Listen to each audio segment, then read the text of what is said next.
I'm doing fantastic. So I'm also streaming on YouTube for my Patreon tribe. So I'm gonna be looking at both tag teaming.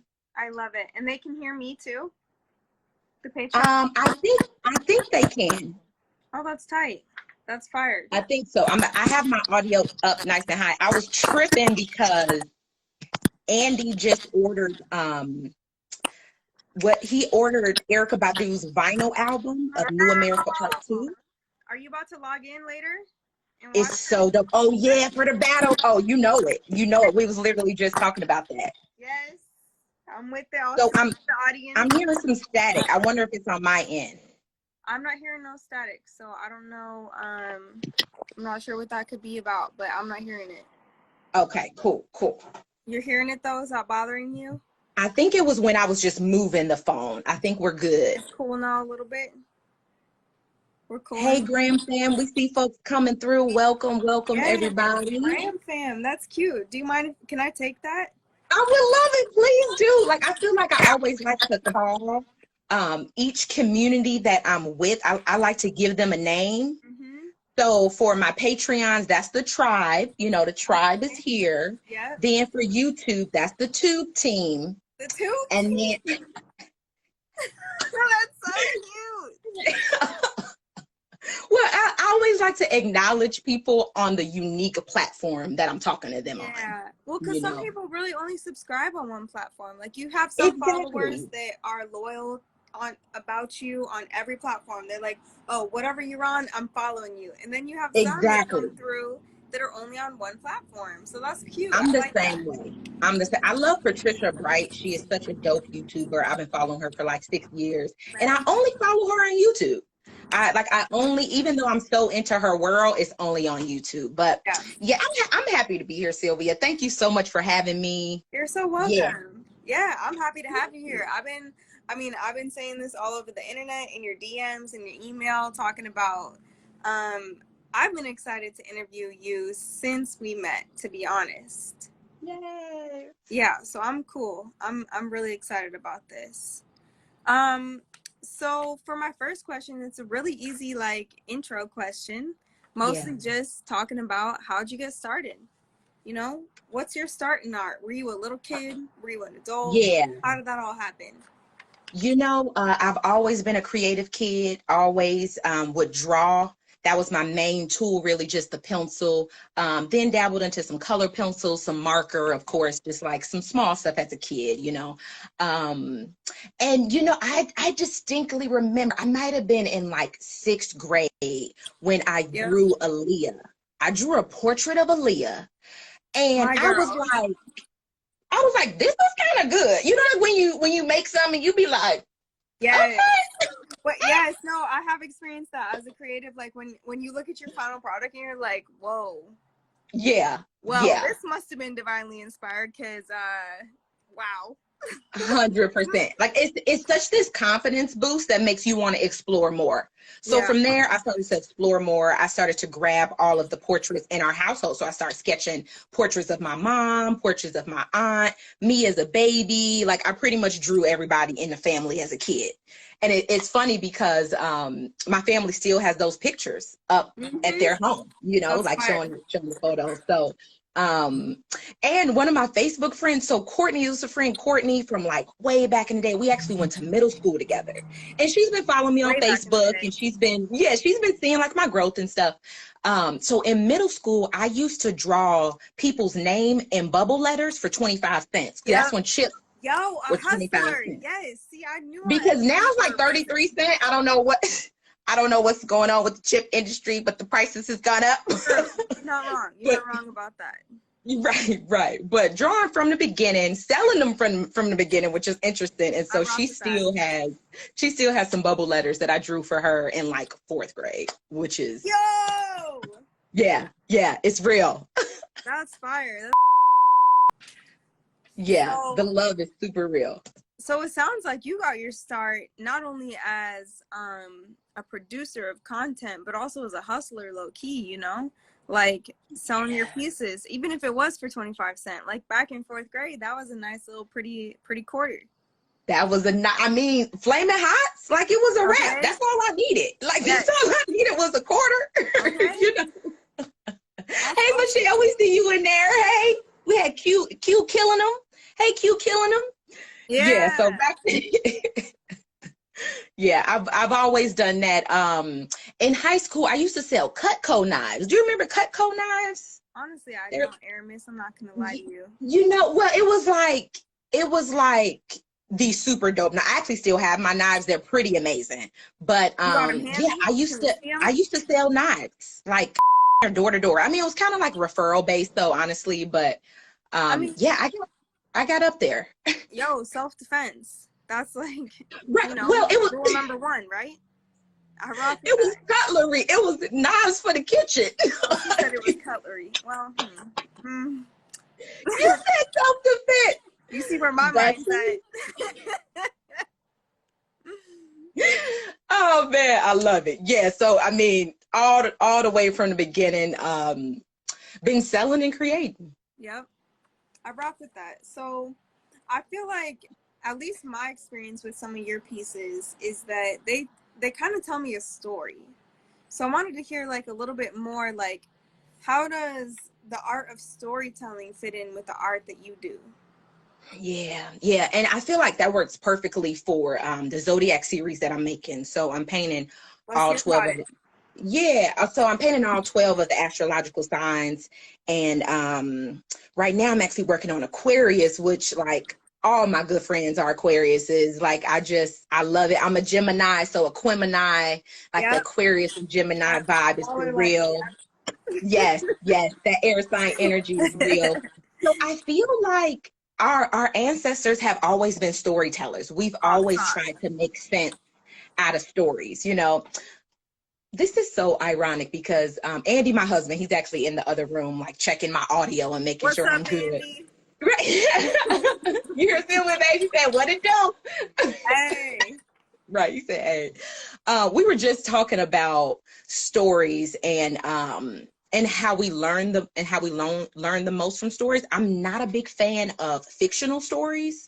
I like reading like personal development type books and stuff, but I know the power of stories and I know the influence that it had on our ancestors and how it helped us make sense of things. So just from like looking at the stars, you'll see these two kind of stars that look like they're almost twins. So now I'm gonna call this constellation Gemini. They are gonna be the twins. We're gonna draft this story around like these two sides, and people who are born in this time is gonna have this story around and have this narrative, you know.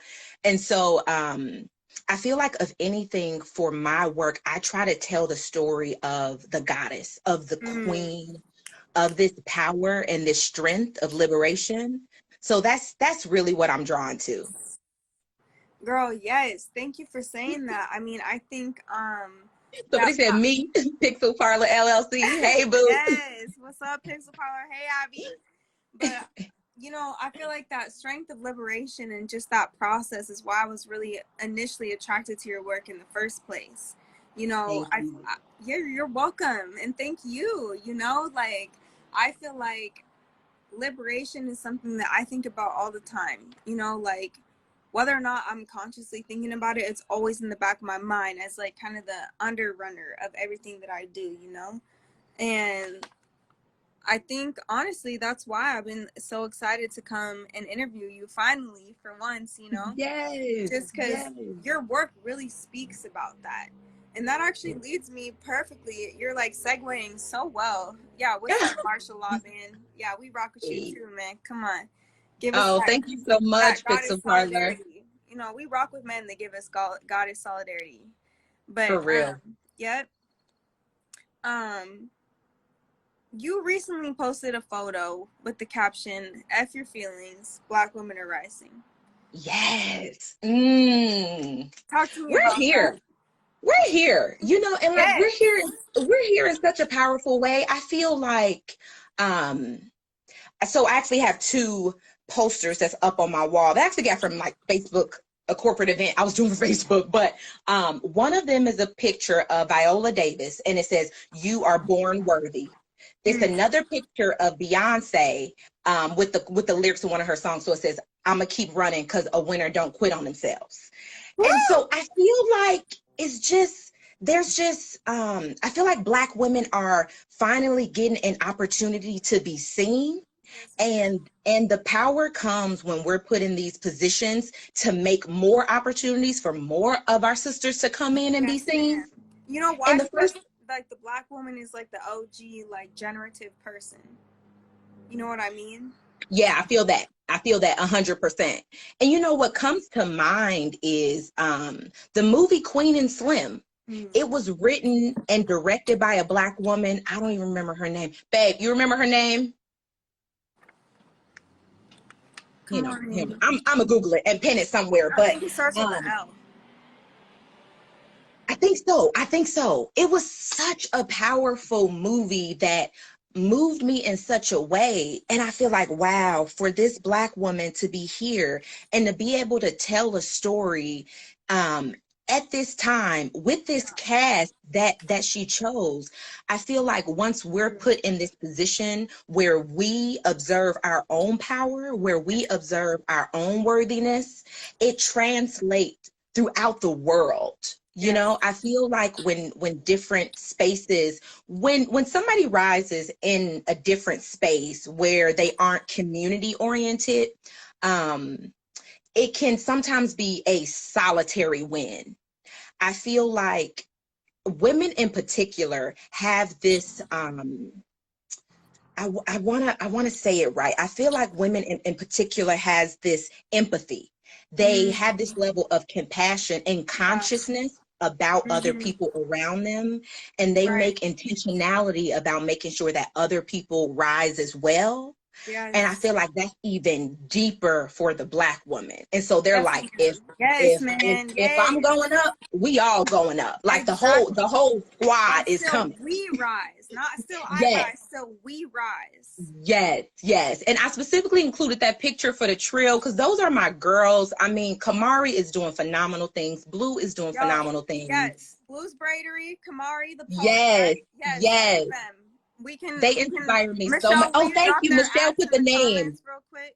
Yeah, Melina Matsukas is what there you go. Thank you. But Michelle, so Melina killed the game. Drop at Blues Braidery and at who the poet. Yeah, Kamari Bright. Kamari the poet. Yeah, KAMARI _ the _poet. Hey, tribe over here. Hey. How y'all doing? What's up?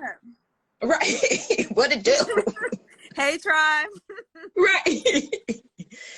So that, I mean, that's really what it meant to me. There's so many just wonderful things. I was listening to the playlist on Spotify called Feeling Myself. So it's like all the dope female rappers that's just coming to the game. I mean, you got Doja Cat, you got Meg Thee Stallion, Cash Doll, Rico Nasty, Ronnie Rucci. It's just like they're here, and I'm just like, yes, going nowhere. I love it. So yeah, that's how I feel. You know, I feel like we're truly rising, but we're also taking the whole squad with us, you know, if we're conscious about that. Right. Yeah, I love that. So, you know, speaking of the whole squad, you just are like segueing perfectly. I know you didn't even see the DM that I sent you with the questions so you could prepare, but you really are segueing perfectly. And that's because I sent it late, y'all. It's not because she wasn't checking her DMs. I'm actually very bad at my DM. Like, I was gonna make a thing like chronological order, like what's the ones I watch first. This last, y'all, I'm sorry, Graham fam. I know they be like, this girl do not, and I stay posting stories. You're not wrong about that. Yeah, I just never. And then you see it like every 5 responses, you'll heart all of them in a row. Yes, we try to show love. Like, okay, y'all see y'all. Yeah. Right. Anyway, so speaking of the tribe, I want to hear a little bit more from you about your community murals. I know you've been doing a lot of work doing big pieces that people in the community can come to enjoy. So tell me a little bit more about those pieces. Yeah, so the one that's that really spoke to me was the one at the Liberty Bank building. So that's on 24th and Union in the Central District. And so Liberty Bank was the first bank west of the Mississippi that was owned by Black people. So it was started like 10 founders, all people of color. And it was truly iconic, and there's a lot of gentrification taking place in Seattle. That's just the real truth. Yes. I mean, it's like that's pretty frank and clear. Yes, it is. But what was beautiful about the space is that Capitol Hill Housing and Africatown, specifically Africatown, made it a priority for that building to be represented by the folks who actually live in that community. So the whole building was affordable housing. Everybody there was folks who was like a part of the community, or folks who were once a part of the community and was displaced out. So now this was an opportunity for them to come back. So I just wanted to like freak the wall out. I just wanted it to be like, I want y'all to look at this wall and feel empowered and to feel strong from it. So I had the chains in there that wrote Liberty, the money that was flying around to represent the bank, but the portraits on the money was the actual portraits of the founders of the bank. So I love getting the messages. I love seeing the photos. I truly feel like it just connects us all. Yeah, I mean, like that's some of my favorite work. To be honest, it's some of my hardest work, because it's like whenever you're doing something for somebody else, you feel like, I kind of just want to like paint a purple goddess lady in my own private space, But when I have those moments of painting community murals, that's when I feel like I'm actually making a difference, I'm actually doing something to contribute to the world, where this little brown girl can look at it and be like, she looks like me. Like, okay. She kind of got some full lips like mine. That nose is kind of wide like mine. Okay, it's cute. She made it look sexy. So I feel like that's the time when I'm actually making an impact, Yep, that's fire. It looks like we actually have a question from the audience too. Okay, question. Let's see what people have to say. Okay, we got B in the house. Shout out to Biala. Hey, what's up, Biala? We love you. Thank you for doing all the work that you do in the community too, mamas. Yes. So we have Pixel Parlor over here asking us, how long does a painting take? And I guess you have different sizes. So I know you work on sometimes canvases that are just this big. And then I know sometimes you work on walls. So you could talk to us a little bit about the different sizes. So it really depends. So I'm painting the portrait that I painted of the Gemini twins for the Zodiac sign series that I'm working on. She took about 3 months, but the thing is with that piece, I went to Ghana, I came back, I was traveling, I was moving different studios. So it kind of just depends on what's going on in my life. The painting Courage that's hanging up on my above my couch right now, she took like 3 hours. It was just something that I just whipped out. It was just something that had to come out of me. A mural that I'm working on now is probably going to be about 3 weeks, so all of it kind of varies, So but yeah, that's kind of the range. Oh, my bad. Yeah, no, you're good. So it can kind of be different, like based on like if it's a commission piece versus if it's a piece that you're just kind of like getting out there to heal yourself almost. Yeah, absolutely, for sure. I mean, like each one is inspired by its own thing. This Courage piece is actually one of my favorites. It's not for sale, but it's interesting that like her hand isn't completely painted. Like she has a left hand, but she doesn't have a right hand. And so it kind of just fades away. She's naked. She's kind of just walking into this abyss. Which I feel like every day we're just walking into the unknown, especially now with COVID. Like everything is so unknown. We aren't sure. So I feel like, but she's still going, she's still walking, she's still moving forward. And she's still moving forward in this vulnerable, authentic way. I mean, she's completely naked. Like how more vulnerable can you be when you just out there, Right. So I feel like it definitely depends on what I'm trying to say at the moment. But yeah, when it comes down to murals, I mean, I'm trying to have it crisp. Like if the community's coming out, taking pics, taking selfies, I definitely want it to be solid. So I take a little bit more time on those pieces. That's tight. Yeah, I think that comes through too, because I feel like my first piece that I ever saw of yours was one of your murals, like quite some time ago. And that's kind of how I got introduced to your work. And then I got to meet you in person. I was like, hey, what's up? You know?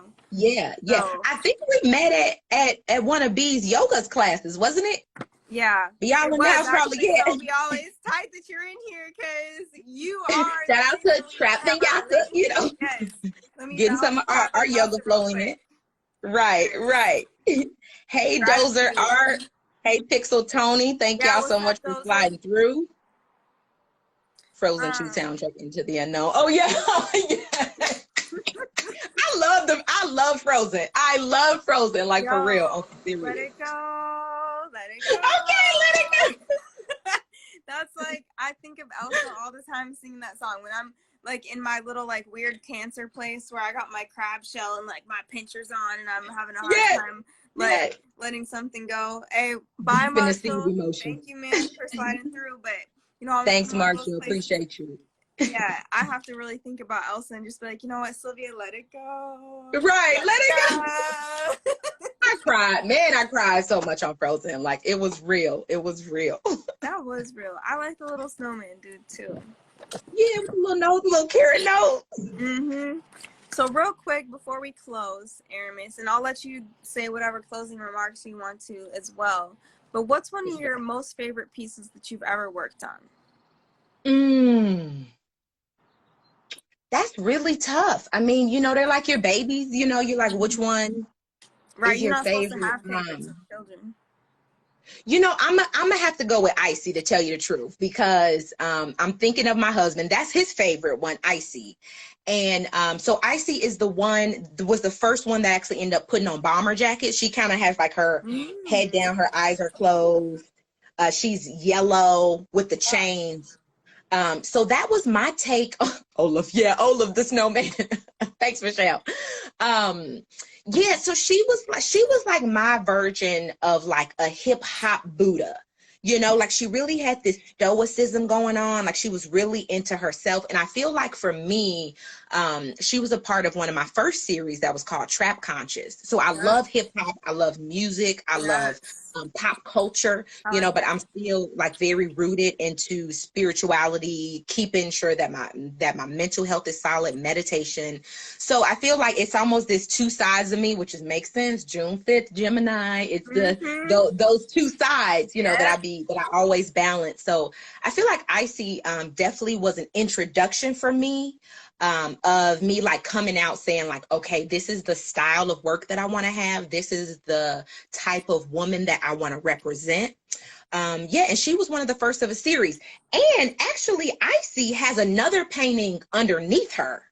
So she what I first painted on that canvas, right? She like there's literally two paintings on that. People get a little sneak peek. They not ready. So Icy, the first painting on Icy was Prototype. So it was a green alien with 3 eyes. I have a photo of it. The photo is up. Prototype, yes. Behold a lady, yes. So she was Prototype.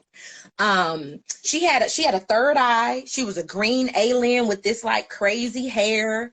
But Icy came to me, and I didn't have any canvases. I was like, I gotta paint this. I gotta paint this like now. Yeah. So I grabbed Prototype and poured white gesso on her and painted another painting right on top.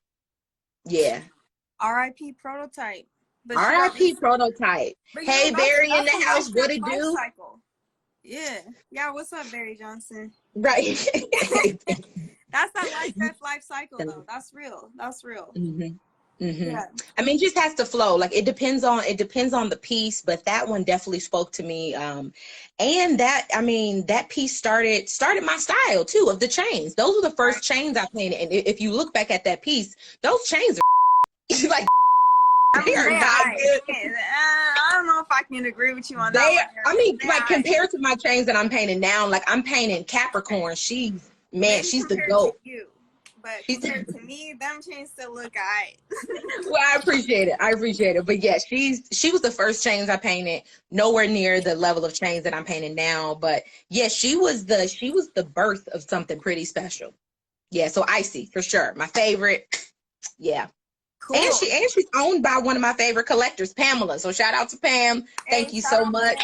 And Felisa, thank you. Thank you both for coming together and purchasing Icy. So yeah, good people own her as well. Awesome. I love that. That's one of the most beautiful things about art is when it's made by good people and then it's purchased by good people and it's owned by good people and up in good people's house.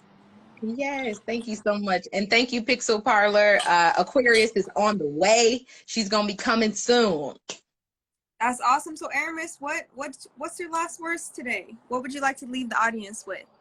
I just want to leave the audience with love, light, and liberation. I want everybody to be well during this time. I feel like it's given us an opportunity to reflect, and I've had time to reflect, and I have just been so grateful just for life and breath. So really just trying to see the beauty in everything. And what's been helping me do that is to create. So I just encourage everybody to create, make something, whether that's just like a dope meal, you cook you up something nice, or you take a dope pic, or you just drank a liter of water today. Just do something where you feel accomplished. That's about it for me. I did write down, I have a new YouTube video that is dropping literally right now. Yeah, right now. It goes live. That's at 3. Since we ended at 2:30, I'll put it live at 2:30. It's Amazon Essentials and other things. So it's like pretty much it's a resource guide and tool for artists. So I definitely recommend that you all check that out on my YouTube, and that is at the link in my bio.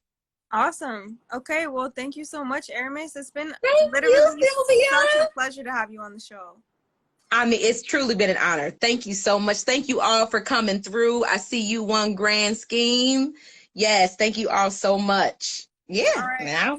We'll see you next time. Okay, see you next time. Bye-bye.